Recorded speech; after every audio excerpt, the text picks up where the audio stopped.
이육사 순국 80주년 특집 서리빨 칼날진 광야에서 21번째 이야기. 어느 때나 외로운 넋이었거니.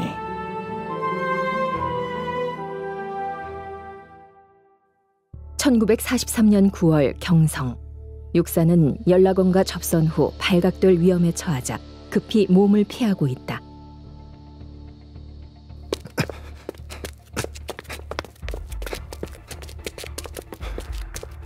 누군가 미행하고 있다. 어서 이 자리를 벗어나야 해. 그래, 저기 댄스홀에 몸을 숨기자.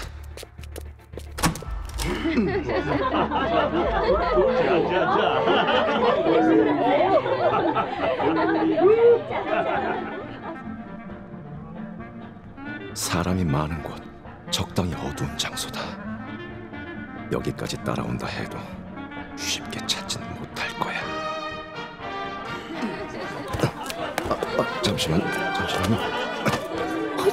선생님, 혹시 이육사 시인이 아니세요?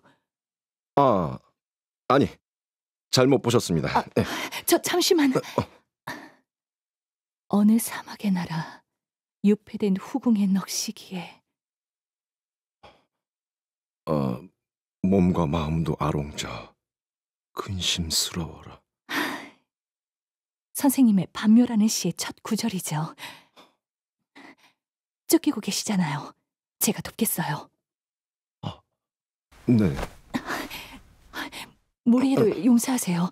모자를 벗기겠습니다. 모자. 저 안경도 벗어 주머니에 넣으세요.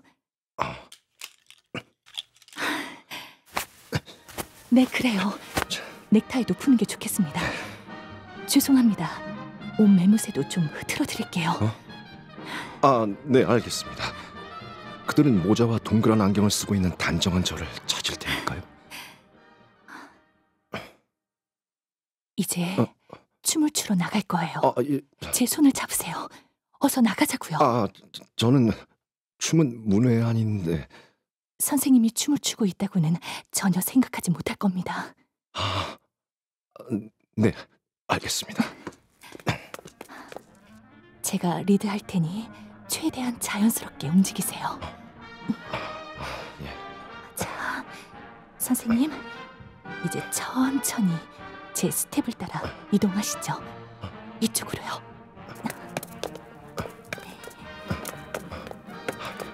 바로 저기입니다.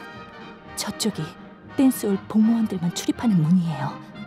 선생님, 어서 가세요. 여기는 제가 마무리하겠습니다. 이거 저건 곳이 있어요. 되게 먹어요.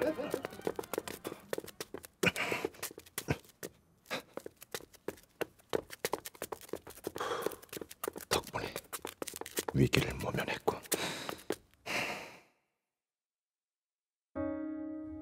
제비야, 너도 고향이 있느냐? 그래도 강남을 간다니 저 높은 제우에 흰 구름 한 조각. 제 깃에 묻으면 두 날개가 촉촉이 젖겠구나. 가다가 푸른 수보를 지나거든 핫핫한 내 가슴을 식혀나가렴.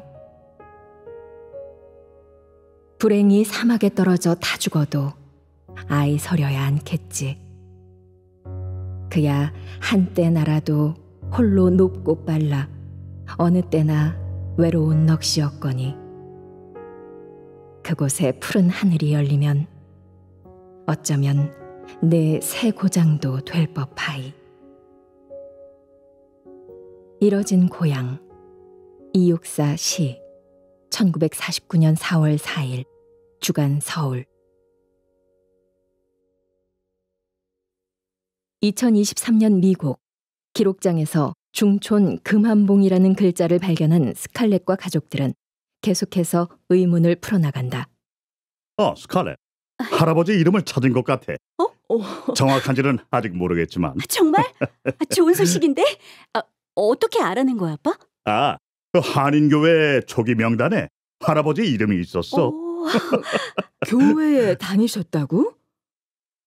셀린 어머니 말씀으로는 당신 할아버지는 이민자 모임에도 나가지 않았다고 말씀하신 것 같은데. 맞아. 음? 교인 소개 명단은 셀린 어머니가 써놓은 것 같아. 자, 여기 가족란을 봐. 이 카드에 S로 시작되는 줄에 셀린을 찾았지? 그리고 그 옆에 가족 이름을 적는 칸을 봐. 근데 한국어로 쓴 게 아니네? 프레드릭 킴 옆에 알파벳으로 키무, 하무, 본. 이게 일본식 발음이라고 하더라고. 일본식 발음으로 키무, 하무, 본이라 하면? 잠깐만. 스칼렛, 갑자기 어디 가는 거니? 여기 봐봐.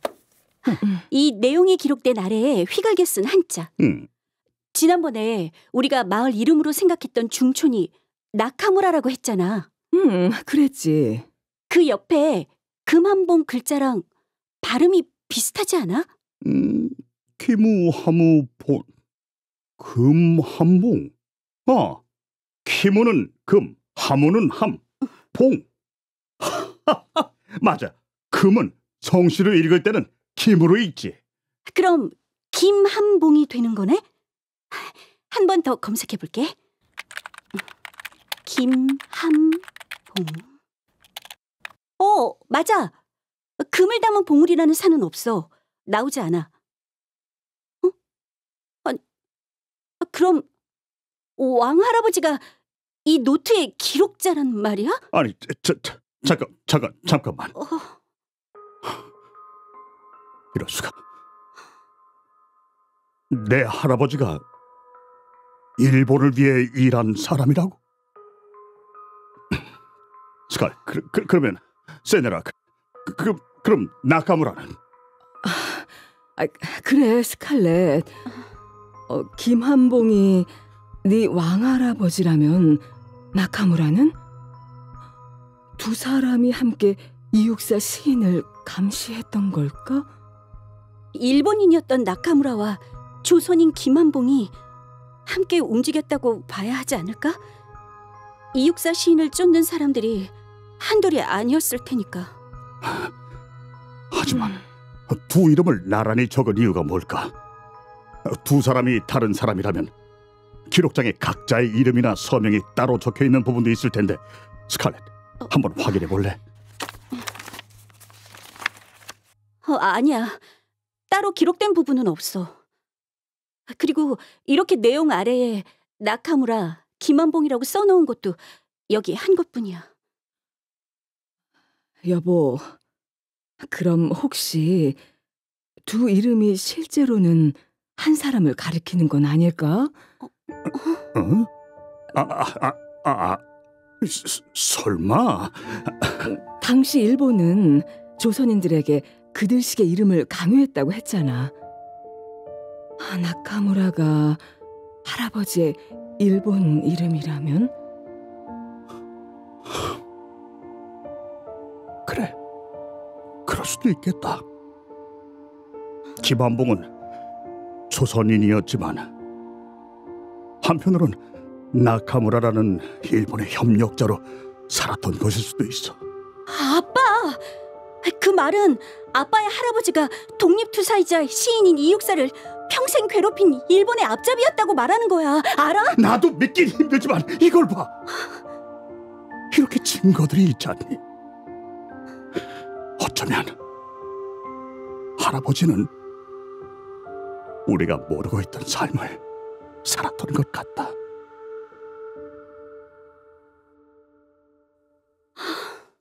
엄마, 아빠, 난 이걸 어떻게 받아들여야 할지 모르겠어. 별 상관없다는 생각이 들면서도 한편으로는... 스칼렛, 하지만 나카무라가 그냥 드라마나 책 속의 진일 인물이 아니라 너에게는 증조 할아버지, 내 어머니의 아버지, 미국에 살고 있는 나와 스칼렛 너의 뿌리야. 그래, 스칼렛. 할아버지도 시인도 여러 이름을 가질 수밖에 없는 시대였어. 한국, 일본, 중국, 미국 마구 뒤섞인 이름을 가졌던 네 왕할아버지는 여러 정체성을 가지고 평생을 경계인으로 떠돌며 살아오시지 않았을까?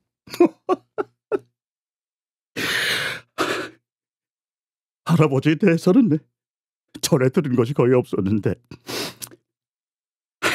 이제야 조금은 알게 된 것 같네. 셀린 어머니의 집착에 가까운 모국어 사랑도 이해가 가고. 아빠. 근데 셀린 할머니는 이 사실을 알고 계셨을까? 그래서 이걸 모두 간직하고 계셨다가 우리한테 남기신 걸까? 그래.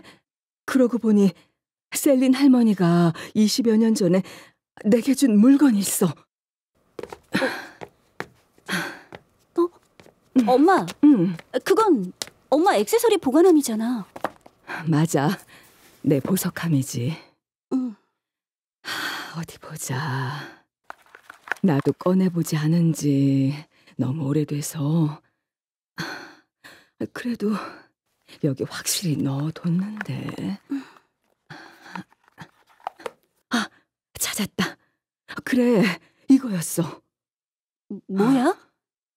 그게 뭔데 그렇게 예쁜 주머니에 쌓여 있어?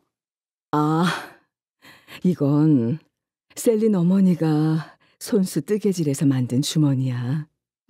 귀엽고 앙증맞지? 세달아, 응. 셀린 어머니가 당신에게 준 게 그거야? 맞아, 에릭. 워낙 오래된 일이라 잊고 있었어. 아마도 스칼렛이 태어나고 몇 해 지난 후였을 거야. 그 안에 뭐가 들어있는데? 여기 봐. 작지만 신비로운 색깔을 지닌 돌처럼 단단한 인장이야. 그걸 비치색이라고 해. 아니, 어머니가 당신에게 그걸 주었다고? 어쩌면 뭔가 특별한 사연이 있을 것 같은데? 내게 주시면서도 어머닌 진짜 주인이 따로 있다고 하셨어. 내가 주인을 찾지 못하면 이것을 스칼렛한테 전해주라고 하셨지. 지금 생각해봐도 이상해. 엄마, 그거 나 좀 줘봐. 응. 여기 뭐 한문으로 쓰인 작은 글자가 있는데? 그리고... 그래, 나도 봤어.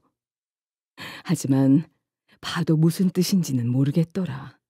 그리고 여기 영어 알파벳 S도 있는데?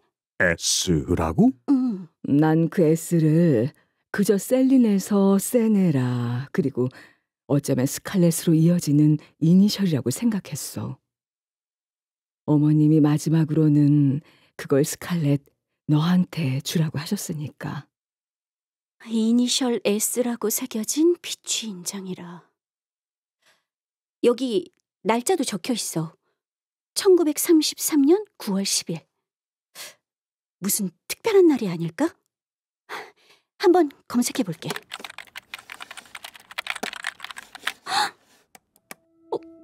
이 도장 주인은 이육사 시인이야. 이육사 시인의 작품 연인계에서 이육사가 애지중지했다는 비취 인장 이야기에 기록돼 있어. 아니, 뭐라고? 그럴 리가. 할머니가 전해주신 인장이 할머니가 좋아한 시인, 그리고 왕할아버지가 추적한 독립투사 이육사 시인이 아끼던 인장이라니. 맙소사. 어떻게 이런 일이... 1933년 9월 10일이라는 날짜는 이육사 시인이 중국에서 군사 간부학교를 졸업하고 친구인 윤세주와 이별하며 이 인장을 선물한 날짜래. 그럼 셀린 어머니는 이 인장의 비밀을 알고 있었단 말이야? 그렇다면 어머니께서 이걸 내게, 그리고 스칼렛에게 전하라고 한 의미는... 엄마, 아빠, 그건 주인을 꼭 찾아주라는 할머니의 뜻이 아닐까? 왜냐하면 이 비취 인장은 아마도 프레드릭 킴 할아버지, 아니, 나카무라 순사의 건 절대 아니니까.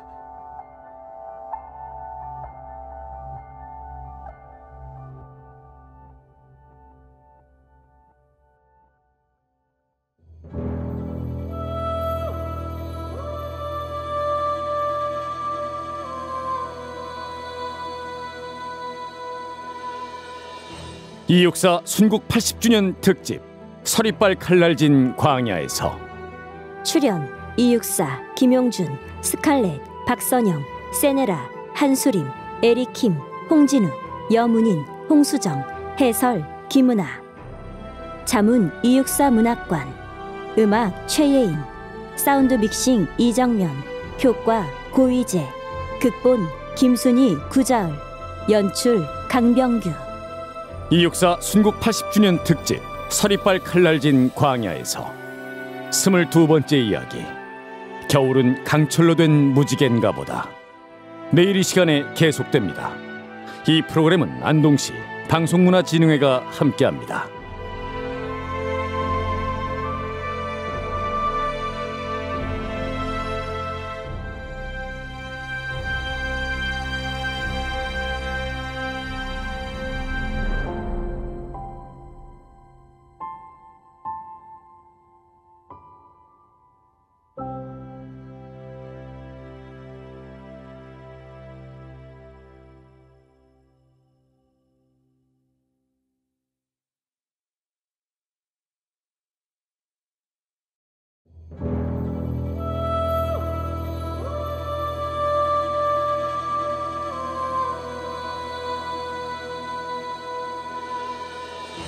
이육사 순국 80주년 특집 서리빨 칼날진 광야에서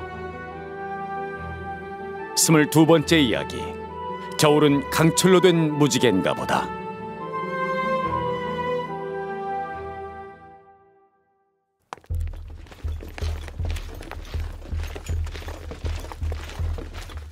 (1943년 10월) 조선 총독부 경무국.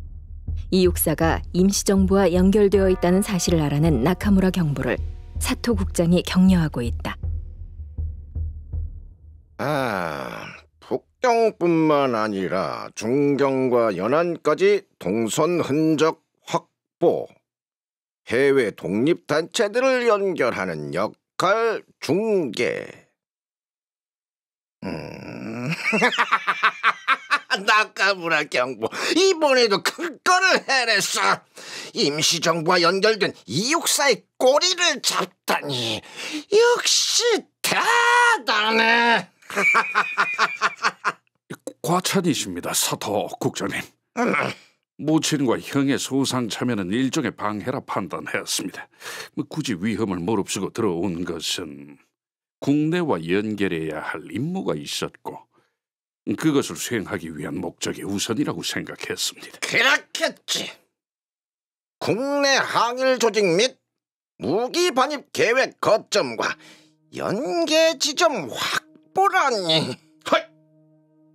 이육사가 검거되면 임시정부의 작전 계획과 해외파들의 움직임까지 상세하게 파악할 수 있을 겁니다. 그래, 확실히 얽어매야지.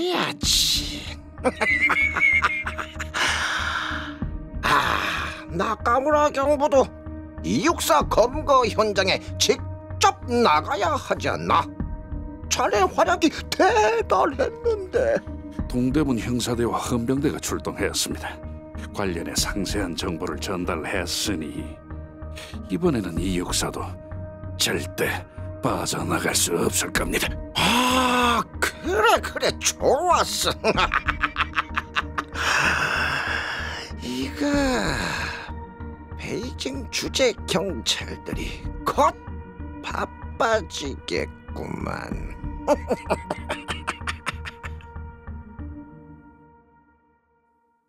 같은 시각 임무를 수행하던 육사는 길거리에서 이상한 기척을 느낀다. 뭐지? 수상해. 행인으로 위장한 일경이 틀림없어. 여기서 되돌아 걸으면 더 이상할 테고. 아직은 나를 알아보지 못한 것 같기도 한데.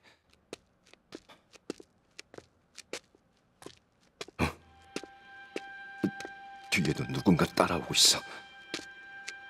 앞에는 두 사람, 뒤에는 불심 검문을 당한다면 꼼짝없이 잡힐 텐데 뒤에도 한 명은 아닌 것 같고. 그렇다면 잡아! 놓치면 안 돼! 드디어 잡았고. 누구요?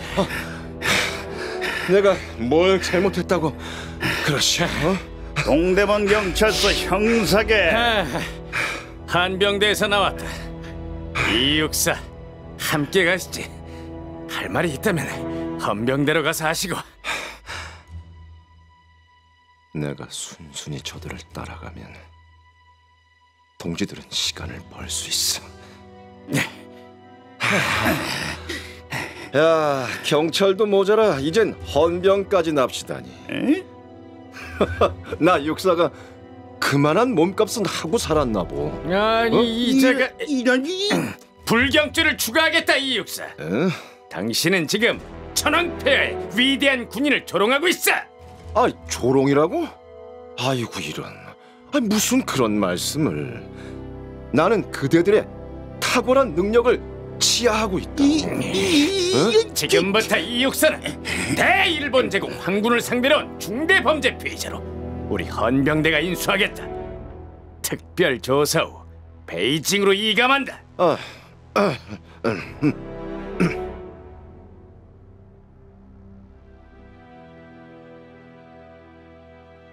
1943년 늦가을 서울 명륜동 육사의 동생집. 이원조 부부가 잡혀간 육사의 안부를 걱정하고 있다. 두부 사시오. 두부 사시오. 두부. 여보, 육사 아주버님이 도대체 무슨 일을 했길래 사람을 이리저리 끌고 다니며 조사를 하고 고문을 하는 겁니까? 그들이 원하는 답이 테러, 암살인지 무기 반입인지는 모르겠으나 아무리 해도 형님은 입을 열지 않을 겁니다, 부인. 그놈들 고문이 어지간하겠어요. 아주버님이 이번에도 견뎌내실 수 있을까요? 그러게 말입니다. 그놈들이 회유하려 해도 육사 형님 성격에 넘어갈 리 없으니 고문은 더 가혹해질 수밖에 없을 텐데. 피범벅이 된 손바지를 받아내던 때가 엊그젠데 아니 어떻게 또 이런 일이. 그나저나 형수님이 마음을 단단히 가지셔야 할 텐데. 육사가 잡혀간 후 슬퍼하는 안일양을 아랫동서가 다독이고 있다.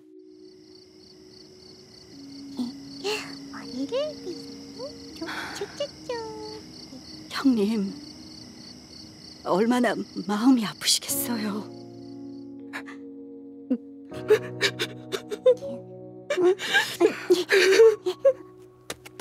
엄마 울어? 아니야. 눈에 뭐가 들어가서 그래.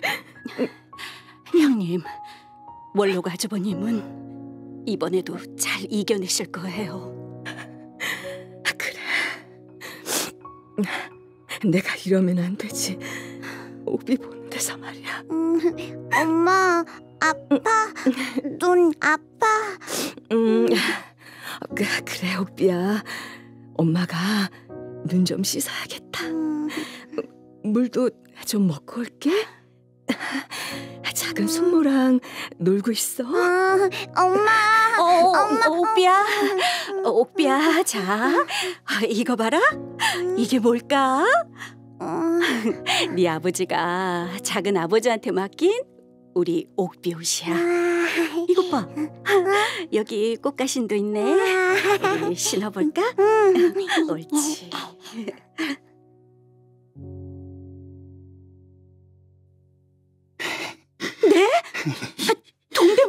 이육사에 구금된 원록 아주버님을 또 옮겨 데려간다고요? 나쁜 놈들. 그렇다고 합니다, 부인. 다음 주쯤 북경으로 압송될 거랍니다. 그럼 어떻게 해요? 아니, 옥에 가두는 것도 그런데 왜 조선 사람을 북경 감옥으로까지 데려가냐고요? 아마도 임시정부와 관련된 그쪽 일을 했다고 하니 거길 데려가서 조사하려는 거겠지. 이를 어째요? 아유, 달리 구할 방도는 없는 거예요? 우리 일양 형님 안타까워서 어떻게 봐요? 그 무심하셨어. 우리 옥비는요. 아유, 우리 불쌍한 옥비. 그러게 말이오. 이 형님 건강도 안심할 수는 없는 상황인데 이 정신력으로 버텨온 것이나 다름없거늘. 매운 계절의 찻죽에 갈겨 마침내 북방으로 휩쓸려오다. 하늘도 그만 지쳐 끝난 고원. 서리빨 칼날진 그 우에 서다. 어디다 무릎을 꿇어야 하나 한 발 제겨 디딜 곳조차 없다. 이러매 눈 감아 생각해 볼 밖에. 겨울은 강철로 된 무지개인가 보다. 절정 이육사 시 1940년 1월 문장. 동대문 경찰서. 안일양이 갇혀있는 육사를 면회하러 왔다. 사상범은 일체 면회 불가요. 이보시오 순사 양반. 저는 안 사람입니다. 딸아이고요. 저 자식은 만날 수 있게 해줘야지요.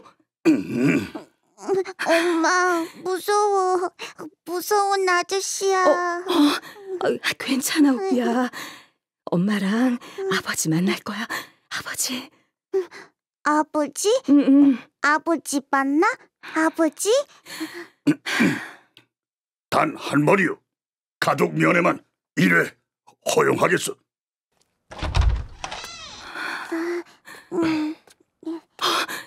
옥비 아버지. 아니 얼굴에 그건. 못생긴 얼굴은 안 사람에게도 보여주지 말라고 이렇게 용수를 씌우나 봅니다. 고문을 얼마나 했으면 낯빛도 볼 수 없게.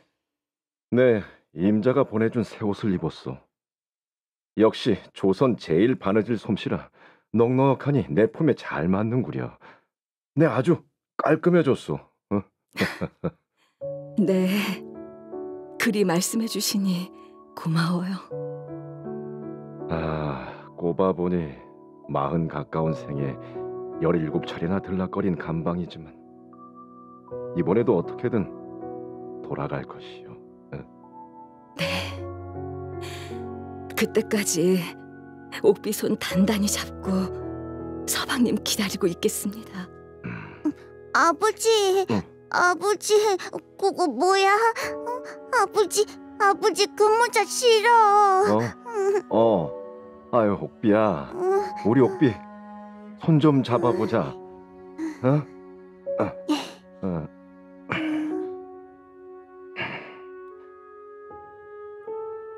아버지 다녀오마. 응?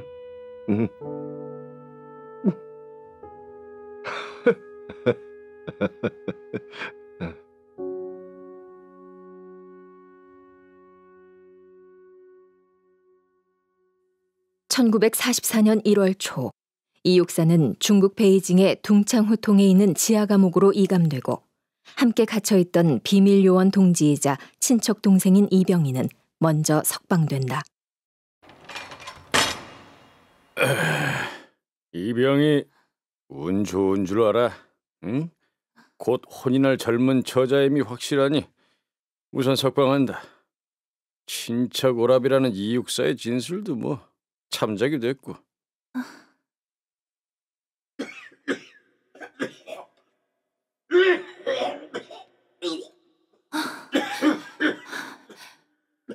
복도 저 끄트머리 기침을 계속하는 분, 육사 오라버니가 맞죠? 오라버니는 어떻게 되나요? 몸이 많이 안 좋은 것 같은데. 그자는 아직 조사 중이야. 참, 온갖 수단을 다 동원해도 입을 열지 않으니 이 방법이 없어. 오라버니.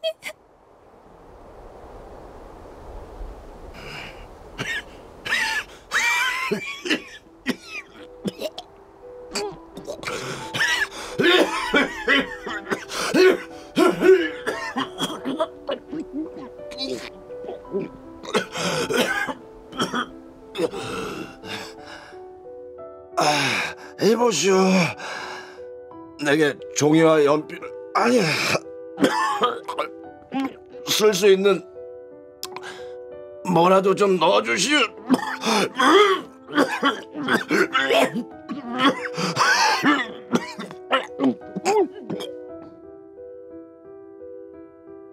내 길을 사랑하는 마음, 그것은 나 자신의 희생을 요구하는 노력이요. 이래서 나는 내 기백을 키우고 길러서 금강심에서 나오는 내 시를 쓸지언정 유언은 쓰지 않겠소. 그래서 쓰지 못하면 죽어 광석이 되어 내가 묻힌 척토를 향기롭게 못한다곤들 누가 말하리요. 계절의 오행, 이육사 수필, 1938년 12월 24일 조선일보. 1944년 1월 16일 오전, 이병희는 베이징 감옥 간수로부터 이육사의 사망 소식을 전해 듣는다.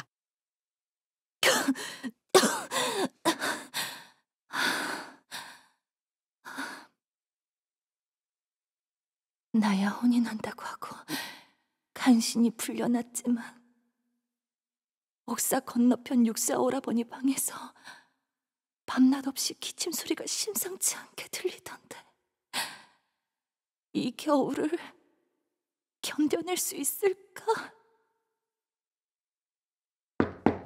있어! 안에 사람이 있어! 누구지? 누가 찾아온 거지?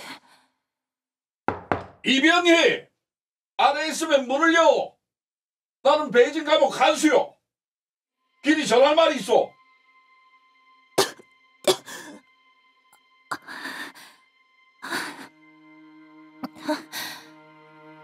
베이징 감옥 간수라고? 풀려난 지 겨우 일주일이 지났는데 또 무슨 일이? 이 육사가 먼 친척 오랍이라고 했던가? 네, 그런데요. 이 육사가 죽었다. 시신을 인수해가라. 네? 뭐라고요? 육사 오라버니가 숨을 거두었다고요?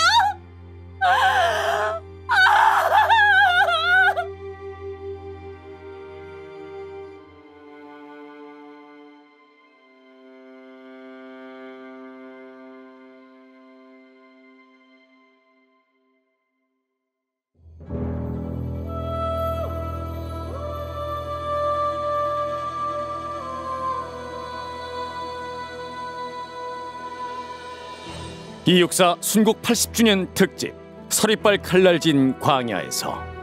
출연 이육사, 김용준, 안희량, 한수림, 이옥비, 손선영, 이원조, 홍진우, 나카무라, 김기철, 헌병, 방성준, 아랫동서, 박선영, 이병희, 홍수정, 해설, 김은아. 자문 이육사 문학관. 음악 최예인. 사운드 믹싱 이정면. 효과 고위재. 극본 김순희, 구자을. 연출 강병규. 이육사 순국 80주년 특집 서리빨 칼날진 광야에서 23번째 이야기, 내 여기 가난한 노래의 씨를 뿌려라. 다음 이 시간에 계속됩니다. 이 프로그램은 안동시 방송문화진흥회가 함께합니다.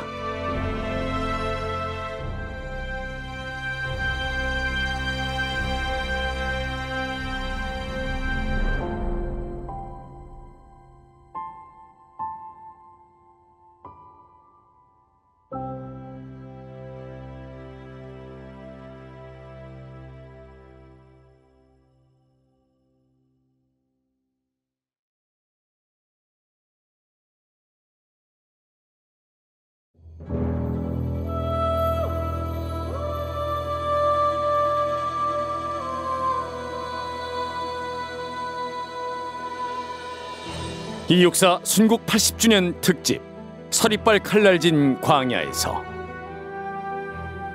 23번째 이야기 내 여기 가난한 노래의 씨를 뿌려라. 2023년 미국. 스칼렛과 가족들은 셀린 할머니가 남긴 유품 속 기록에서 옥중 순국한 이육사 시인의 마지막을 확인한다. 이육사 시인이 마지막으로 전달받은 임무는 결국 그렇게 영원한 비밀로 남고 말았다. 죽기 전까지는 실토하지 않았기 때문에. 1944년 1월 16일 육사의 사망을 확인한 이병희는 시신과 그 옆 종이에 쓰인 시를 수습해 갔다. 이육사 시인이 결국 베이징에서 옥사했구나. 고국에 돌아오지 못하고. 44년이면 해방을 눈앞에 두고 있는 시점인데 독립운동하는 분들에겐 가장 힘든 시기였겠지만 말이야. 이거였어. 이 신문. 할머니가 소장하신 1945년 12월 17일자 자유신문. 아휴, 바래져서 글씨도 잘 보이질 않네. 그 신문에 뭐가 있는데, 스칼렛? 베이징 주재 일본 형무소 지하 감옥에서 쓴 이육사 시인의 마지막 시가 실려 있어. 1945년 12월이면 해방된 그해 겨울이구나. 셀린 어머니가 지금껏 그 신문만 보관해온 이유가 그건가 보다. 이육사 시인의 시 광야와 꽃이 이때 처음으로 발표된 거래. 그 시를 세상에 알렸던 시인의 동생 이원조는 이렇게 썼어. 가형이 41세를 일기로 북경 옥사에서 영면하니 이 두 편의 시는 미발표의 유고가 되고 말았다. 이 시의 공졸은 내가 말할 바가 아니고 내 혼자 남 모르는 지관 극통을 품을 따름이다. 형의 죽음과 그의 유작을 확인했던 동생이라. 참으로 안타깝구나. 이건 그러니까 그분이 죽고 난 후 1946년에 발간된 이육사 시인의 첫 시집이구나. 살아있을 때 시인은 시집을 낸 적이 없어. 최초의 육사 시집 역시 동생 이원조가 형의 시 20편을 모아 발간했대. 그랬던 거구나. 죽은 후에야 겨우 시집 한 권을 가질 수 있었다니. 셀린 할머니는 그 첫 시집을 가지고 계셨던 거였고 읽고 또 읽으면서 필사본을 몇 권씩 만드셨던 거지. 어머니가. 시인의 펜은 칼보다 날카롭고 강했다. 왕할아버지는 시인이 겨눈 언어의 총에 맞았다. 조선의 힘 있는 자로, 일본인으로, 미국인으로 자신을 바꾸며 살아온 그는 자신의 선택을 숨겨왔고 셀린 할머니는 총에 맞은 듯 아픈 가슴을 부여잡고 육사의 시를 한 구절 한 구절 써내려갔다.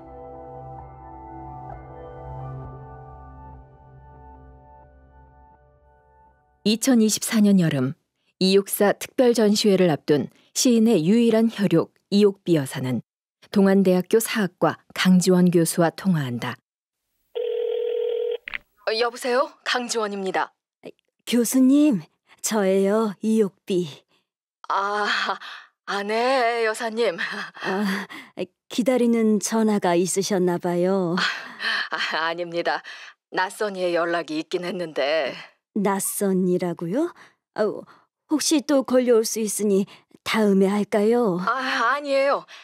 다시 걸려온다고 해도 오늘은 아닐 것 같네요. 찾아온다고 했거든요. 물론 언제라고 말하진 않았지만요. 중요한 일인가 보네요. 교수님은 그런 낯선 전화도 많이 받으시고 느닷없이 찾아오는 분들도 많기는 하시잖아요. 네, 그렇긴 하죠. 단 한 줄의 기록이나 희미한 한 장의 흑백 사진으로도 돌아가신 조상님의 행적을 더듬는 이들입니다. 그런 분들의 이야기를 들어주는 게 제가 할 일이고요. 여사님은 어떻게... 네, 교수님. 아버지의 사진이 새롭게 발견되었어요. 그래요? 반갑네요. 참으로 좋은 소식입니다. 네. 아버지가 조용히 찾아오시는 것만 같아요.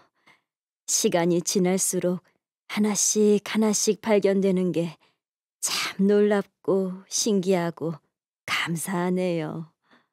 맞습니다, 여사님. 저도 연구 중에 뜻밖의 자료를 만나면 흥분해서 감격하고 그래요. 어머니가 살아계셨다면 무척 기뻐하셨을 거예요. 그러셨겠죠. 네. 참으로 행복해하실 어머니 얼굴이 떠오르네요. 그러니 여사님이 더욱 건강하셔야죠. 그 선물은 아마 계속 될 겁니다. 어머니도 이런 기분이셨겠지. 어머니, 아버지의 글을, 사진을 하나 더 찾게 되었어요. 나는 이리 할머니가 되었는데 네 아버지는 여전히 그 얼굴이구나. 네 아버지 덕분에 이렇게 좋은 세상 살고 있으니 나는 여한이 없다. 그리 멋있는 사람이 요즘 세상을 살아보셨더라면 식민지 백성으로 사시느라 참으로 고달픈 생이셨어. 아버지를 또 뵈러 가요. 아버지가 계신 그곳에선 쓰고 싶은 시도 마음껏 쓰시겠죠?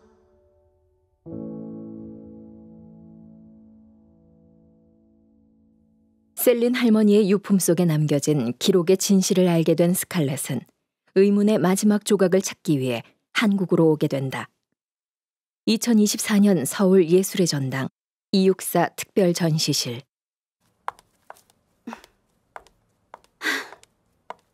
제대로 찾아왔어. 여기가 바로 특별 전시실이구나. 와, 야, 이거 봐, 이거 봐. 오, 야, 이거 좀 봐. 오. 저기 사람들이 모여 있어. 큐레이터가 전시 해설을 하고 있는 것 같은데? 가볼까? 자, 다음은 시인의 한글 친필 원고 편복입니다. 너는 한 토막 꿈조차 못 꾸고 다시 동굴로 돌아가거니 가엾은 빡쥐여 검은 화석의 요정이여. 빛 한 점 들어오지 않는 동굴 속 박쥐처럼 살아가는 식민지 조선 사람들의 암울한 민족의 현실을 쓴 시입니다. 야, 그 시인이 손으로 직접 쓴 원고지 그대로네요.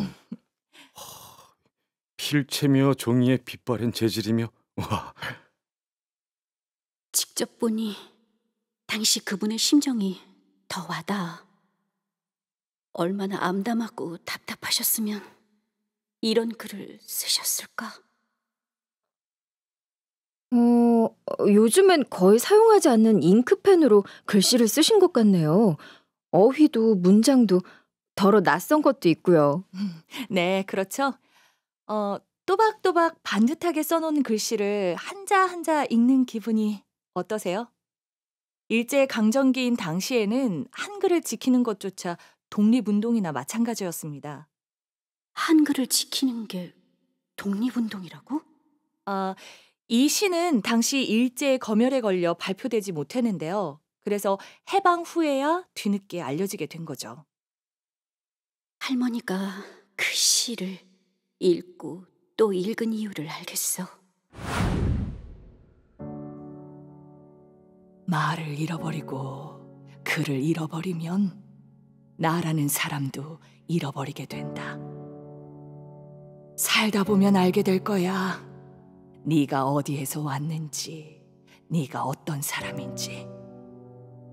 네가 누구인지 알게 된 다음에야 넌 이 땅에서도 행복할 수 있어. 진정 행복해지는 방법을 찾게 되는 거지. 진품이다. 자, 여기 이 공간은 이육사 시인의 또 다른 풍경, 내면을 보여주는 전시로 이루어져 있습니다. 1940년 경부선 열차 안에서 평생의 직이었던 신석초 시인에게 보내는 엽서입니다. 석초 형, 지금 아마 서울을 떠난 300km 지점을 나는 굴러가고 있는 듯하다. 시속 50km. 남국의 봄. 그것은 분수처럼 내 귀 뒤로 자꾸만 날릴 뿐. 3시간쯤 지나면 제법 상하인 듯한 수협의 나라를 보겠지. 그러면 다시 만날 때까지의 건강을. 4월 17일 하오 5시경. 경부선 차중 육사 재배. 와, 진짜 낭만적인 글이에요. 이거 완전히 한 편의 시나 다름없는데요? 네. 손글씨의 멋과 낭만, 그리고 느리고 묵은 글. 연애 편지 아닌가요?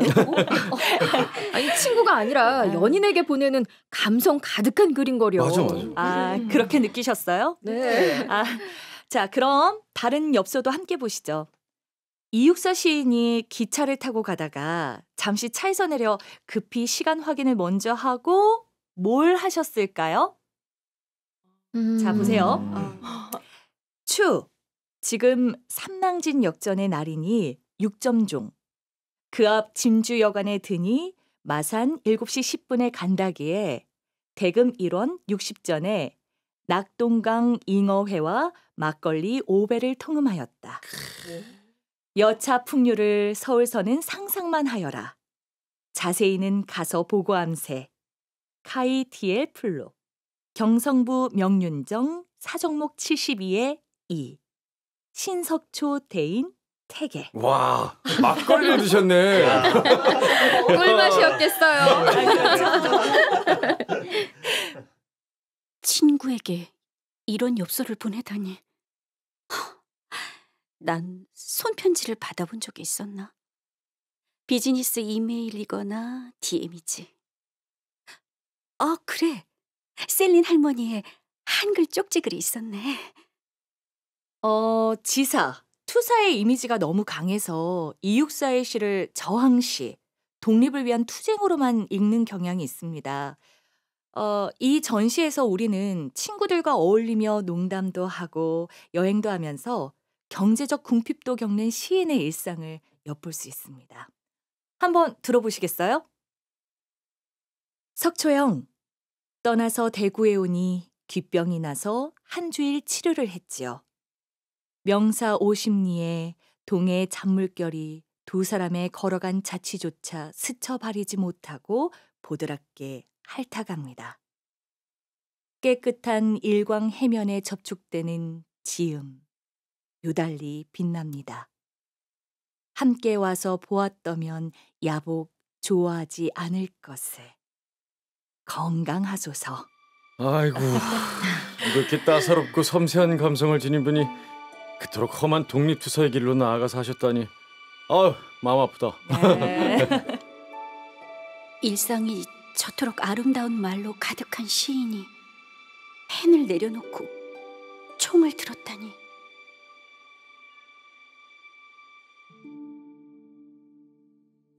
학예사가 설명을 잠시 중단하고 다가오는 옥비 여사와 인사를 나눈다.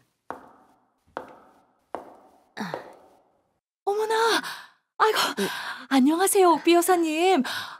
다리 아프지 않으세요? 꽤 오래 서 계시는 것 같은데. 아유, 괜찮습니다. 아버지의 친필 원고를 보니 옛 기억이 솟아올라서요. 아버지? 아버지라고? 그럼 시인 따님이신가? 그러게. 여러분, 정식으로 소개하겠습니다. 이분이 바로 이육사 시인의 따님, 이옥비 여사십니다. 시인의 따님이 계셨군요. 안녕하세요. 반갑습니다. 영광입니다. 시인의 외동따님이 있다고 들었는데 여기서 뵙네요.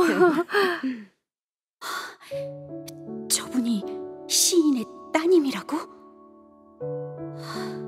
고요하고 따사로운 엷은 미소, 자상하고 고운 얼굴이셔. 우리 셀린 할머니도 저런 모습이셨는데. 훌륭한 아버님을 두셔서 정말 좋으시겠어요. 진짜 위대한 시인이세요. 아유, 감사합니다. 그렇죠. 하지만 저는 제 아버지가 위대한 시인이 아니어도 그냥 나무꾼이라도 지게꾼이었어도 그런 아버지가 있었으면 좋겠다. 내 옆에 계셨으면 좋겠다.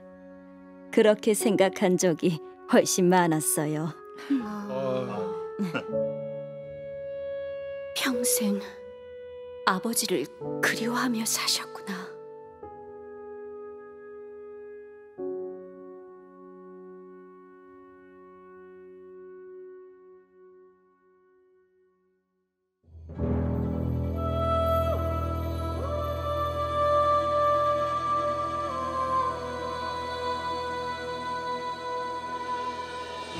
이육사 순국 80주년 특집 서리빨 칼날진 광야에서 출연 강교수, 김은아, 스칼렛, 박선영, 에리킴, 홍진우, 세네라, 한수림, 이옥비, 손선영, 하계사, 홍수정, 관람객 방성준, 김기철. 자문 이육사 문학관. 음악 최예인. 사운드 믹싱 이정면. 효과 고위재. 극본 김순희, 구자을. 연출 강병규. 이육사 순국 80주년 특집 서리빨 칼날진 광야에서 24번째 이야기 내 향수와 혈맥이 통해 있으리라. 내일 이 시간에 계속됩니다. 이 프로그램은 안동시 방송문화진흥회가 함께합니다.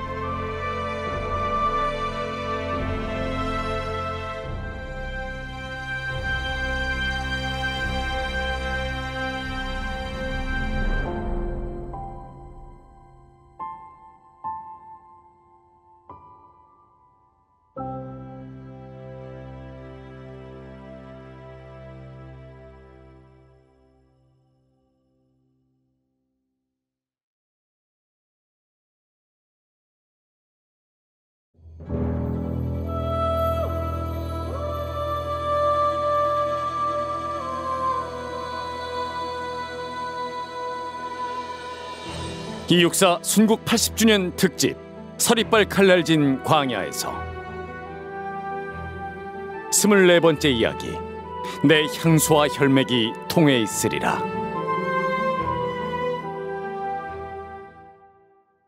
2024년 서울 예술의 전당 이육사 특별 전시실.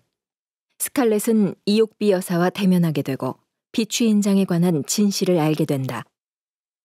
아버님은 경성에서 일본 헌병대에 붙잡혀 베이징까지 끌려가 세상과 이별하셨어요. 아직도 베이징으로까지 잡혀간 정확한 이유는 불분명합니다. 체포영장도 재판도 없었습니다. 시로 쓴 유언만 남은 셈이죠. 그 유언이 바로 광야와 꽃이군요. 네, 그렇습니다. 저 혹시 시인이 남긴 다른 말씀이나 물건 같은 건 없었습니까? 시인이 남긴 물건? 아버지의 시신을 수습한 이병희 지사님께서 생전에 아버지의 작품과 여러 정황을 적어놓은 곳으로 보이는 노트를 챙기지 못해 아쉽다는 말씀을 하셨어요. 감옥에 가니 네 아버지 육사는 이미 한국에서 잡혀와 계셨다. 이병희 지사님도 갑자기 체포되는 바람에 동지들의 명단만 겨우 숨기고 그 노트며 이것저것 들어있는 가방은 챙기지 못했다고 그러셨어요. 노트? 가방이라고? 혹시 왕할아버지가 그 가방을 가져간 장본인일까? S가 새겨진 비추 인장과 함께 말이야. 이래저래 아쉬운 점이 많아서 제가 이렇게 아버지의 흔적을 찾아다니는 것이지요. 저 그 시인의 수필 연인기에 나오는 비취 인장에 대해서 궁금해하는 분들이 참 많더라고요. 비취 인장? 아버지의 작품 연인기에 등장하는 그 비취인장 말이죠. 아버지께서 난징 골동품점에서 구한 거죠. 그 작품 안에는 그렇게 좋아하며 품에 지니고 다녔던 그 인장에 이니셜 S를 새겼다고 되어 있잖아요. 그 글에 시인께서 S에게 주신 거라고 하셨는데. 네, 그렇습니다. 수필 연인기에 나오는 S를 두고 연구자들도 그렇고 삼촌들도 S는 윤세주 선생이라고 하시더군요. 두 분 사이의 깊은 이야기는 아무에게나 안 하셨던 것 같아요. 그러고 보니까 그 시인 이육사 곁에는 신석초 작가가, 혁명가 이육사 옆에는 윤세주라는 분이 계셨네요. 네, 두 분은 대단히 각별한 사이셨어요. 사상을 나눈 혁명의 동지이자 서로를 존중하며 조국을 먼저 생각하셨죠. 그 도장을 잃어버린 것이 참 안타까워요. 내가 인터넷에서 찾아본 내용과 일치해. 많은 연구자들이 그 이니셜의 주인공이 석정 윤세주라고 했어. 하지만 지금 그 인장을 가지고 있는 사람은 나. 그럼 비취 인장은 얼마를 돌아 나에게까지 온 걸까? 1943년 2월 초 충칭 임시정부에서 육사는 대한광복군 부사령관인 김원봉과 회우한다. 이육사 동지, 참으로 오랜만이오. 다시 보게 되어 기뻐. 조국이 아직도 독립하지 못해 이렇게 먼 땅에서 다시 뵙게 되는군요. 임시정부의 대한광복군 부사령관님께 인사드립니다. 지난날 난징 군사간부학교 명사수 이동지의 모습이 떠오르는군. 자네의 절친이자 일기 동기생인 조선의용군 대장 윤세주 동지의 소식은 들었는가? 네. 베이징에 도착한 후 그의 근황부터 알아보았으니까요. 그랬겠지. 들었겠지만 윤세주 동지는 타이양산 전투에서 죽음을 맞이했다네. 일본과 싸우다 전사하는 게 최고의 영광이라고 말하더니가 바로 다름 아닌 윤세주 동지였습니다. 그렇지. 오직 조선의 해방만이 그의 목표였으니까. 아까운 인물을 잃었소. 우리로선 큰 손실임에 틀림없어. 윤세주 동지의 활약으로 조선의용군의 위상이 높아진 것은 물론 우리 독립군 전체 입지가 더욱 단단해졌다 들었습니다.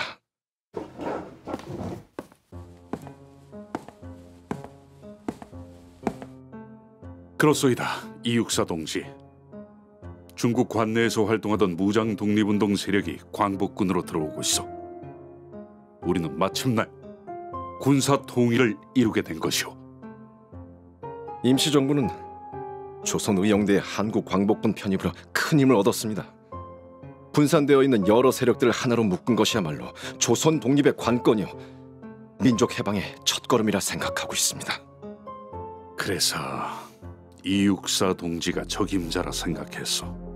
흩어져 있는 세력을 아우르는 일 말이오. 진영을 오가며 힘을 모으고 뜻을 공고히 이어줄 역할을 할 자. 아자, 빨리 들어와. 아유, 우리 기차가 아니라고. 기차가 아니야. 저짝 차봐, 저짝 차. 계란. 가 그냥. 세주, 나는 지금 충칭을 거쳐 연안으로 향하고 있네. 나는 상해에서 S에게 주고 온 비취인을 S가 생각날 때마다 생각해보는 것이다. 지금 S가 어디 있는지 10년이 가깝도록 소식조차 없건만은 그래도 S는 그 나의 귀여운 인을 제 몸에 간직하고 천태산 한 모퉁이를 돌아 많은 사람들 틈에 끼어서 강으로 흘러가고만 있는 것 같이 생각된다. 나는 오늘 밤도 이불 속에서 모시 7월장이나 한편 외워보리라. 나의 비추인과 S의 무양을 빌면서. 연인기 이육사 수필 1941년 1월 월간 잡지 조광.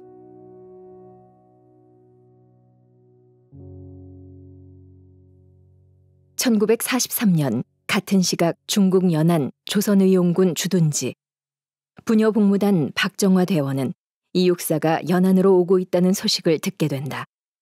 충칭 임시정부에서 파견한 요원들이 곧 도착할 예정이라고 하네. 임시정부라면 광복군과의 연합작전을 논의하러 오는 것입니까, 부대장님? 대규모 진공작전이 이루어질 거라는 말이 돌던데. 각각의 독립단체들이 임시정부와 광복군을 중심으로 세력을 모으는 중이라 의논해야 할 내용이 많지 않겠나. 저 부대장님, 어떤 분이 이곳 연안까지 오시는 거죠? 여기까지 올 요원들이라면 보통 분은 아닐 텐데요. 그렇다네, 박정화 대원. 지금 연안으로 오고 있는 자는 군사간부학교 출신으로 그동안은 국내 활동에 집중하던 자라고 하더군. 출신이 좋은 엘리트 혁명가군요. 아, 군사간부학교라면... 그 윤세주 장군과 각별한 사이라네. 네? 윤세주 장군인가요? 그래. 윤세주 장군과는 군사간부학교 동기생이라네.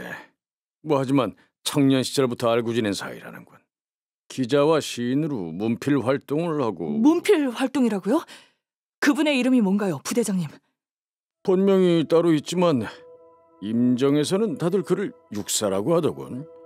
1927년 장진홍 폭탄 테러 공범 의혹으로 수감되었다가 나온 후 수임 번호를 따서 이육사라고 하게 되었다지. 네? 이육사라고요? 틀림없어. 그 사람이야. 윤세주 장군님이 말한 이육사. 빛이 인장의 원래 주인. 그가 지금 연안으로 오고 있어. 그간 크고 작은 반일 활동으로 요주의 인물로 찍혀 10수차례 수감된 전력이 있다네. 이럴 수가. 윤세주 장군님이 죽어가면서 내게 부탁한 일, 그 일을 할 날이 이렇게 다가오다니.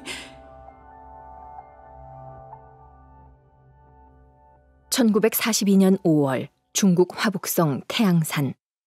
조선의용군 윤세주 대장은 일본군의 무차별적 공격에 맞서 싸우고 있다. 지금부터 우리 황국군은 무차별 소탕전을 전개한다. 이번 작전명은 무색팔뚝 참빛작전이다. 한중연합군의 씨를 말려라.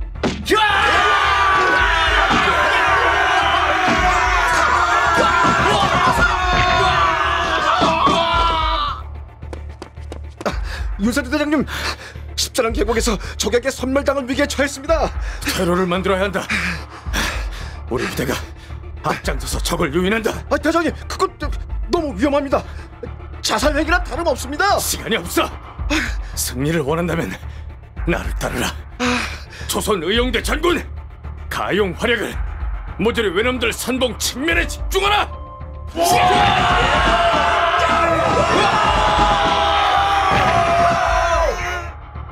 같은 시각 태양산 고지후방 팔로곤 지휘부. 중국 팔로곤 지휘부는 윤세주가 확보한 퇴로로 퇴각 명령을 내린다. 장군님, 지금 즉시 서쪽 십자령 쪽으로 퇴각령을 내리면 될 것 같습니다. 십자령? 그쪽으로 뚫어날라? 누굴? 윤세주 대장이 이끄는 조선의용대가 퇴각로를 확보했습니다. 적의 선봉부대 측면을 교란해서 방어 교전에 집중하고 있습니다.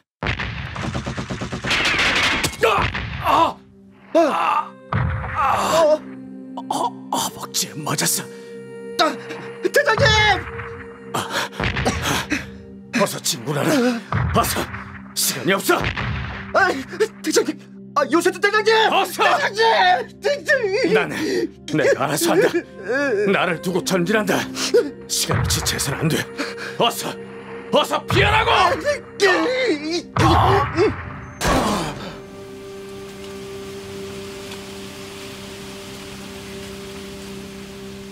1942년 6월 3일 42세의 나이로 숨을 거두셨습니다. 조선 의용군 동지들이 윤세주 대장님의 시신을 수습했습니다.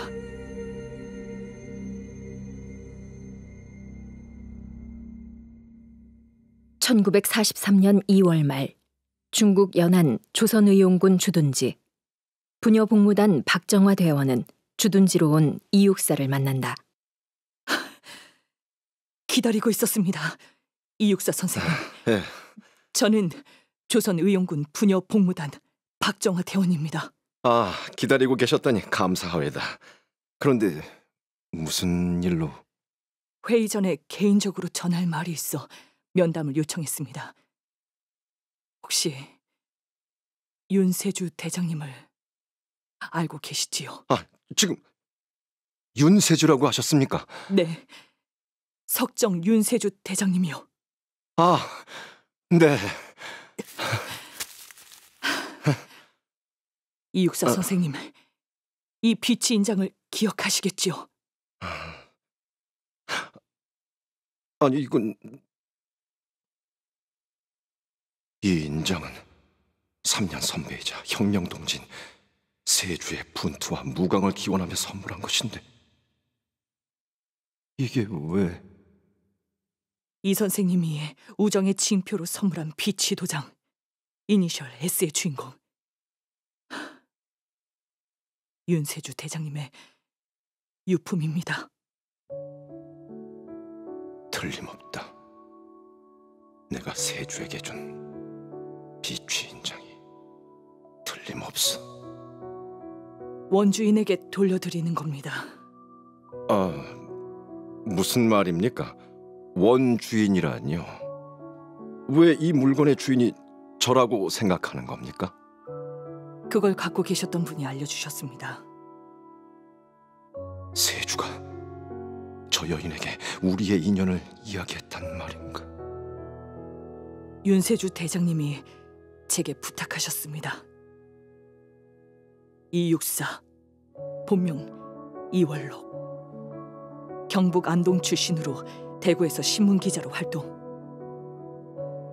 군사 간부학교를 졸업 후 문필 활동과 비밀 공작 활동 겸함, 청포도의 시인으로 조국 독립의 꿈을 함께 꾼 동지이자 벗이라고.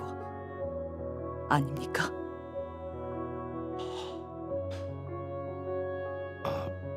박 동지가 어떻게 이걸 가지고 있습니까? 윤세주 대장님이 숨을 거두는 마지막까지 몸에 지니고 계셨던 물건입니다. 정세가 급박했던지라 시신을 거둘 때 현장에 있었던 제가 수습해 이 인장을 보관하게 되었습니다. 처음에는 대장님 가족에게 전하려고 했는데 당연히 그렇게 하셔야죠. 조선의 독립과 세계의 평화를 희망하는 대장님의 동지 이육사에게 돌아가야 할 것이라고. 그날이 올 때까지 끝까지 항전할 자만이 이를 지닐 수 있다고. 비치 인장의 원주인이 그러한 분이라고 숨을 거두기 전에 말씀하셨습니다.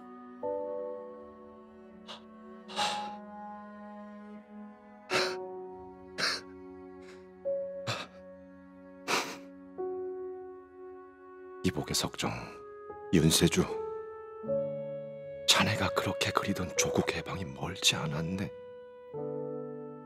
반드시 고향으로 돌아갈 거네. 우리 모두.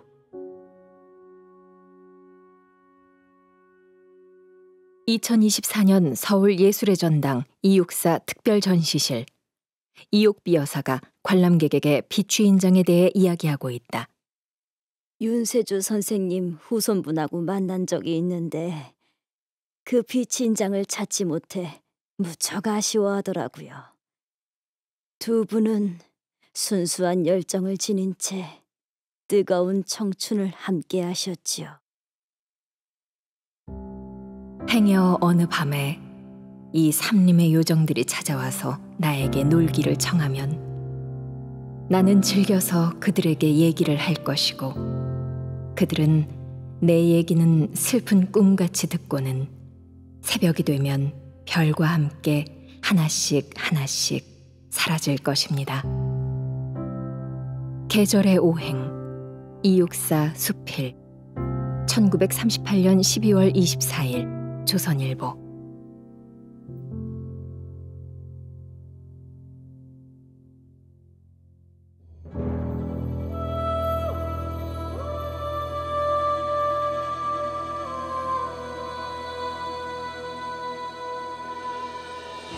이육사 순국 80주년 특집 서리빨 칼날진 광야에서 출연 이육사, 김용준, 윤세주, 방성준, 이옥비, 손선영, 스칼렛, 박선영, 김원봉, 김기철, 여대원, 한수림, 박정화, 홍수정, 지휘관, 홍진욱, 해설 김은아. 자문 이육사 문학관. 음악 최예인. 사운드 믹싱 이정면. 효과 고위재. 극본 김순희, 구자을. 연출 강병규. 이육사 순국 80주년 특집 서리빨 칼날진 광야에서 마지막 이야기 오히려 꽃은 빨갛게 피지 않는가. 내일 이 시간에 계속됩니다. 이 프로그램은 안동시 방송문화진흥회가 함께합니다.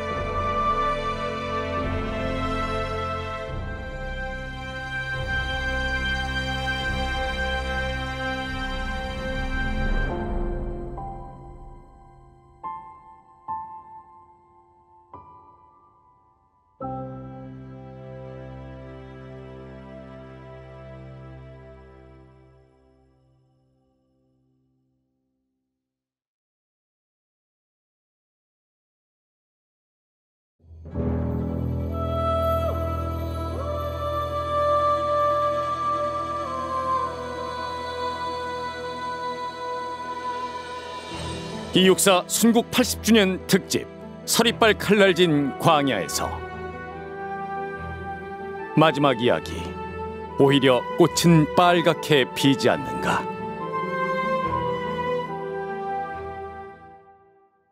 (1944년 2월) 경성 신석초는 뒤늦게 육사의 베이징 옥중 서거 소식을 전해 듣는다.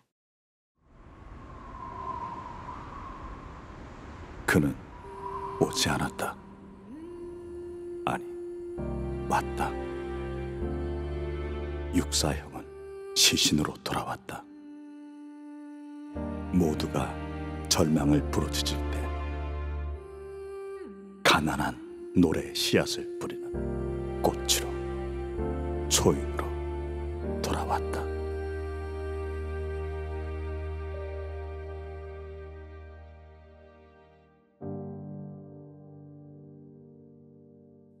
육사의 죽음을 확인한 신석초는 1939년 가을 어느 날 경성의 한 카페에서 문인들과 함께 이 육사와 중국의 대문호 루신에 관해 나누었던 대화를 떠올린다. 내 지난날 중국 상하이에 머물 때 중국의 대작가 루신을 만난 건 참으로 소중한 추억이라네, 석초. 육사형은 평소엔 과묵한데 루신에 대해 얘기할 때는 의외로 다변이고 열렬해진다오. 형도 아시오?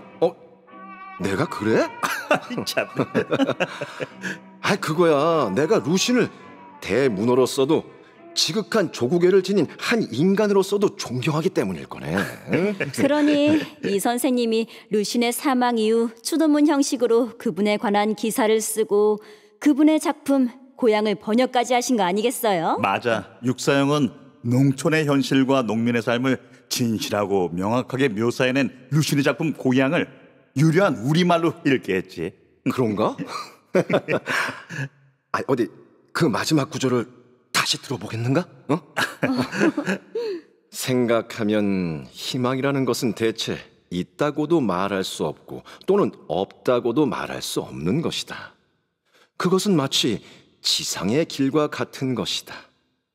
길은 본래부터 지상에 있는 것은 아니다. 왕래하는 사람이 많아지면 그때 길은 스스로 나게 되는 것이다.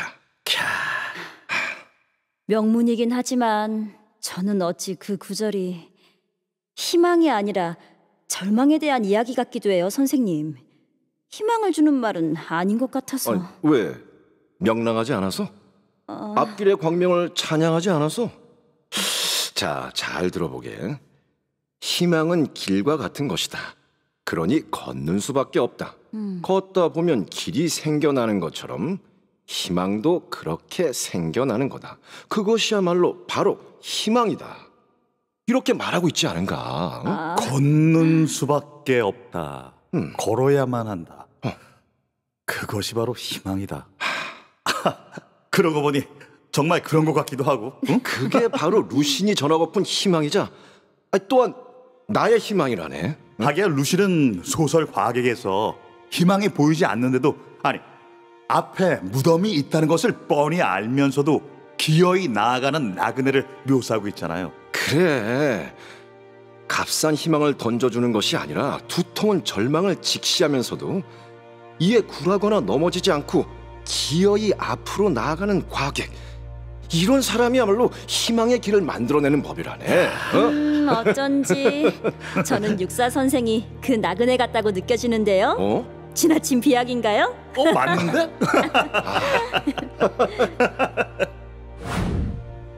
육사형, 실은 그때 나도 그리 느끼고 있었죠. 앞에 무덤이 있다는 것을 뻔히 알면서도 기어이 나아가고야 마는 나그네. 육사형은 그렇게 초인처럼 희망을 만들며 걸어가셨군요. 신석초는 루신에 얽힌 기억에 이어 1942년 새해 첫날 육사와 함께 답설하던 때를 떠올린다.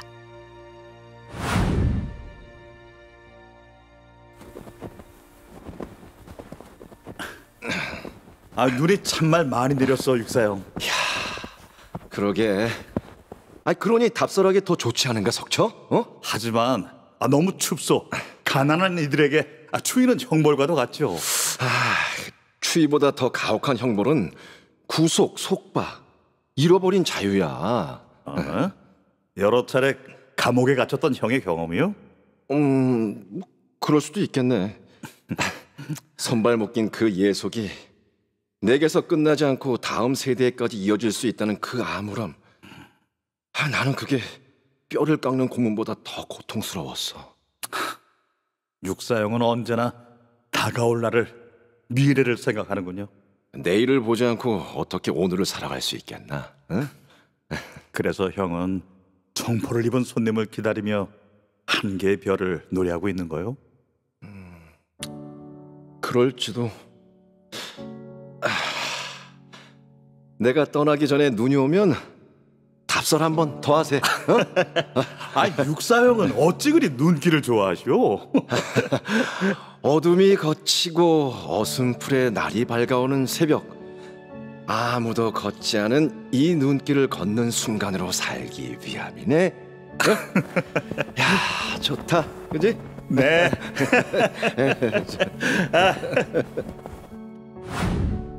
육사형, 그때도 형의 겸허한 얼굴은 언제나처럼 폭풍 앞에 정적과 같은 고요를 지니고 있었습니다.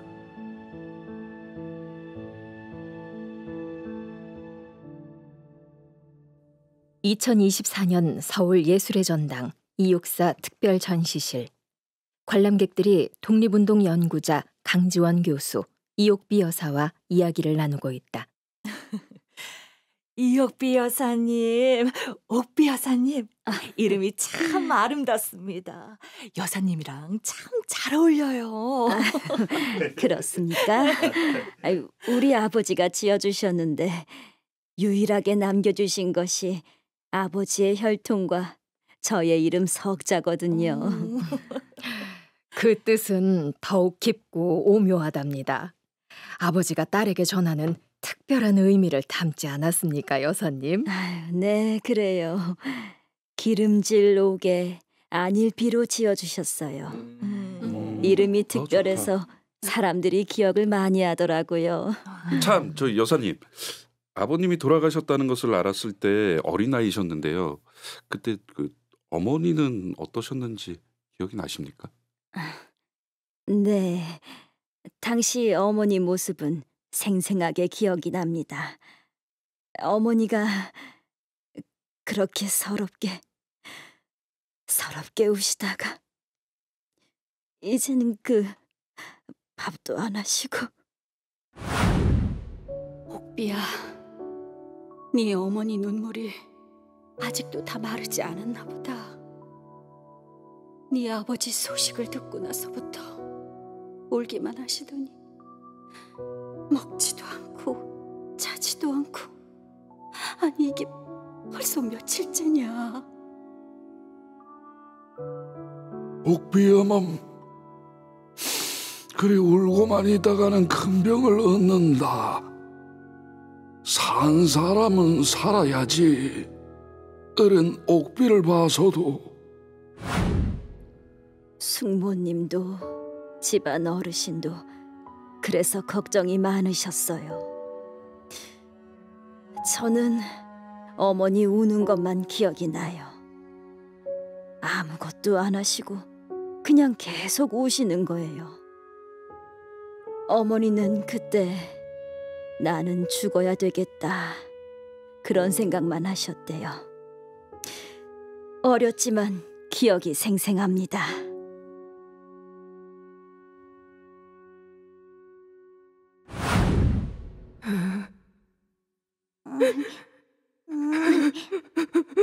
엄마 배고파. 배고파. 밥 먹자. 밥. 엄마. 뭐? 배고프다고? 밥 먹자고? 아이고, 내 정신 좀 봐라. 저 어린 것을 놔두고 내가 죽을 생각을 하다니.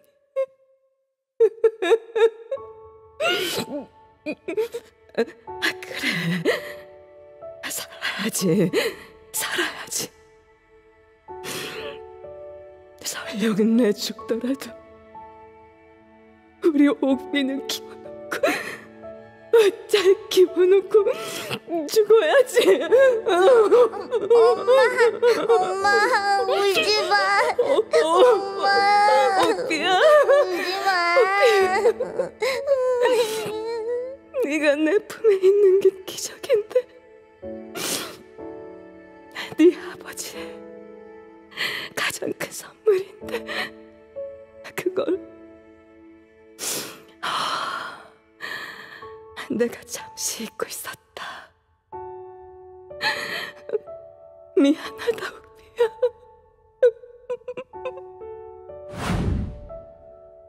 생전에 어머니가 그러셨어요. 한 번은 할머니 때문에 살았고 아버지가 떠나신 이후엔 너 때문에 내가 살았다라고요.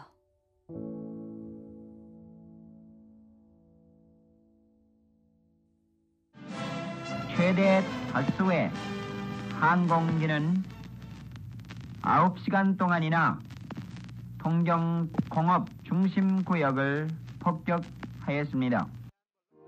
무조건 항복 이외에 다른 방도는 오직 일본 본도의 전멸뿐이라고 경고하였습니다.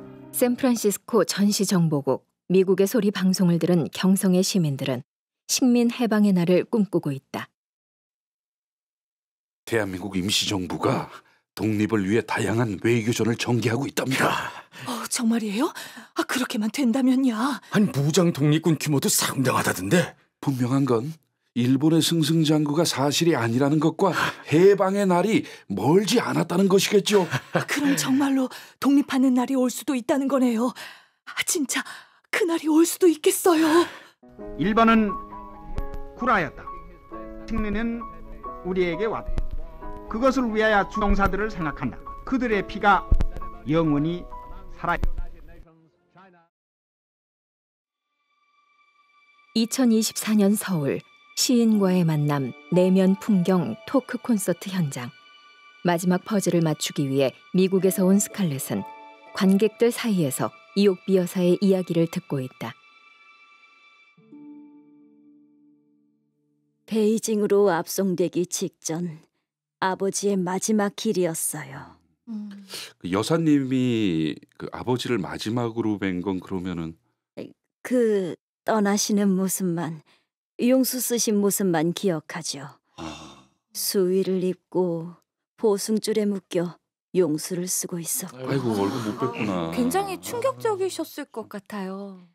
어렸지만 너무 놀라서 아버지의 그 모습만 기억하는 것 같아요.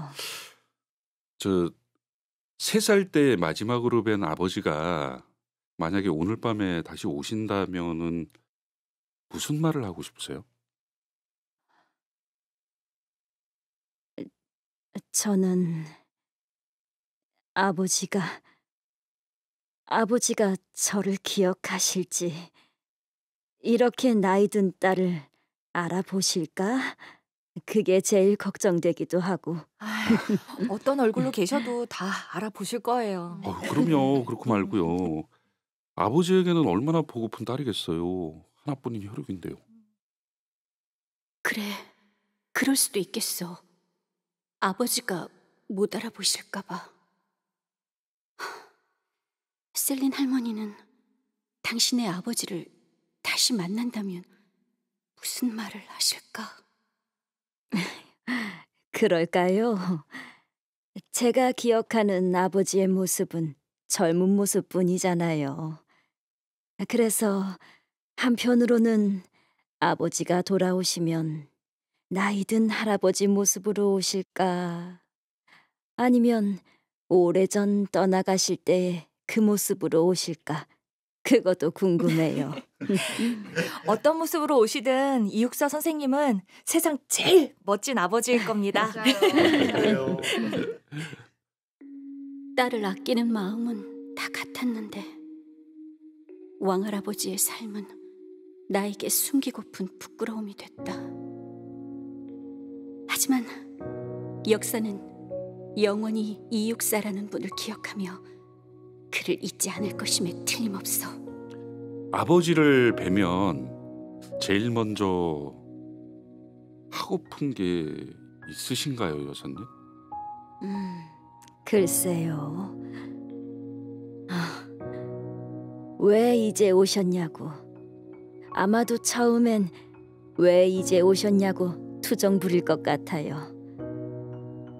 그리곤 아버지라고 소리내어 불러보고 싶어요.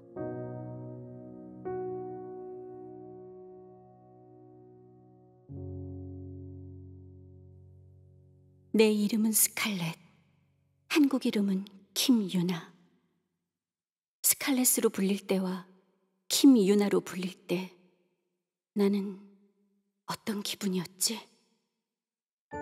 시인의 다양한 필명에는 시인의 삶이 담겨 있다.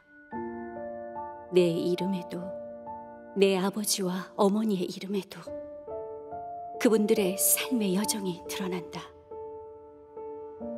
한국인도 미국인도 아닌 경계인으로 살아온 엄마 아빠처럼 왕할아버지도 이육사 시인도 어쩌면 몇 개의 얼굴로 야만의 시대를 헤쳐왔을 것이다. 그들이 어떤 시간을 겪어왔는지 이름에 고스란히 담겨있다. 이육사의 시가 더욱 아름답고 강력한 이유는 희망의 길을 만들기 위해 걸어온 그의 삶과 정신이 그 글의 뿌리마다 단단히 스며있기 때문이다.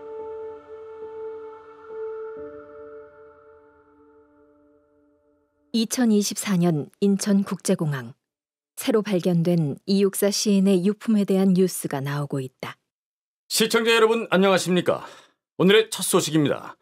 독립투사이자 광야, 청포도의 시인으로 널리 알려진 이육사에 관한 새로운 자료가 세상의 모습을 드러냈습니다. 그동안 밝혀지지 않았던 육사의 마지막 행적을 확인해 볼 수 있는 육사의 기록이 담긴 노트와 육사가 아꼈던 비치 인장이 이육사 문학관으로 돌아왔습니다. 독립운동가를 연구하는 동안대학교 강지원 교수의 증언입니다. 20여 년 전 연구실로 한 통의 전화가 걸려왔었죠. 이육사 시인을 밀고 한 자를 알고 있다는 내용이었지만 그것이 끝이었어요. 참 아쉬웠는데 얼마 전 젊은 여성분의 전화를 받았죠. 이육사 연구의 결정적인 자료가 되는 이 물건을 기증한 사람은 재미교포로 얼마 전 유족인 이옥비 여사를 찾아왔는데요. 여사는 유품을 찾게 된 기쁨을 이렇게 말했습니다. 제 생전에 아버지의 소중한 자료와 물품들을 찾을 수 있게 되어 무척 기쁘고 감사합니다. 이 자료는 제 개인의 것이 아니라 우리 역사의 한 부분이라 생각합니다. 이육사 문학관 측은 빠른 시일 내에 유품을 전시할 계획이라고 밝혔습니다.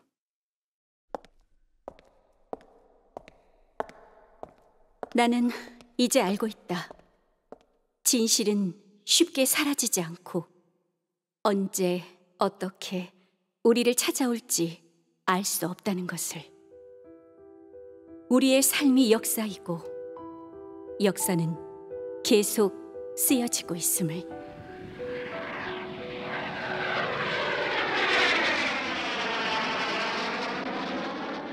동방은 하늘도 다 끝나고 비 한 방울 내리지 않는 그 땅에도 오히려 꽃은 발갛게 피지 않는가. 내 목숨을 꾸며 쉼 없는 날이여. 북쪽 툰드라에도 찬 새벽은 눈 속 깊이 꽃맹아리가 옴작거려 제비 때 까맣게 날아오길 기다리나니 마침내 저버리지 못할 약속이여. 한바다 복판 용솟음 치는 곳, 바람결 따라 타오르는 꽃성에는 나비처럼 취하는 회상의 무리들아, 오늘 내 여기서 너를 불러보노라. 꽃, 이육사 시. 1945년 12월 17일 자유신문.